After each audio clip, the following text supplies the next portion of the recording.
Les trois nains de la forêt.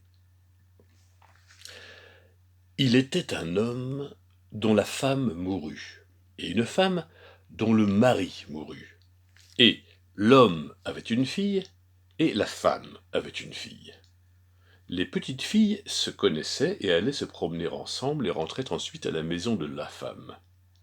Alors, elle dit à la fille de l'homme: « Écoute, dis à ton père que je veux l'épouser. Alors tu auras chaque matin du lait pour te laver et du vin à boire, tandis que ma fille se lavera dans de l'eau et boira de l'eau. » La petite fille rentra chez elle et raconta à son père ce que la femme avait dit. L'homme: « Que dois-je faire? Le mariage est une joie et aussi un tourment. »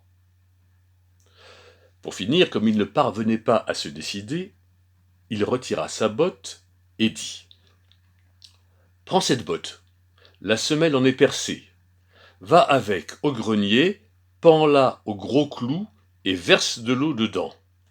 Si elle ne fuit pas, je me remarierai, mais si elle fuit, je refuse. » La fillette fit ce qui lui avait été ordonné, mais sous l'effet de l'eau, le trou se resserra et la botte se remplit jusqu'au bord.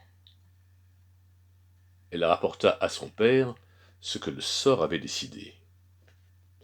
Il monta voir lui-même et il constata que c'était vrai. Il alla demander la veuve en mariage, et les noces eurent lieu. Le lendemain, quand les deux jeunes filles se levèrent, la fille de l'homme trouva du lait pour se laver et du vin à boire, tandis que la fille de la femme avait de l'eau pour se laver et de l'eau à boire. Le surlendemain, il y eut pour l'une comme pour l'autre de l'eau pour se laver et de l'eau à boire. Et le troisième jour, la fille de l'homme eut de l'eau pour se laver et de l'eau à boire, tandis que la fille de la femme avait du lait pour se laver et du vin à boire, et on en resta là.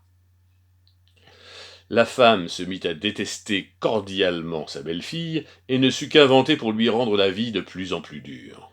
De plus, elle était jalouse, parce que sa belle-fille était belle et aimable, tandis que sa vraie fille était laide et repoussante.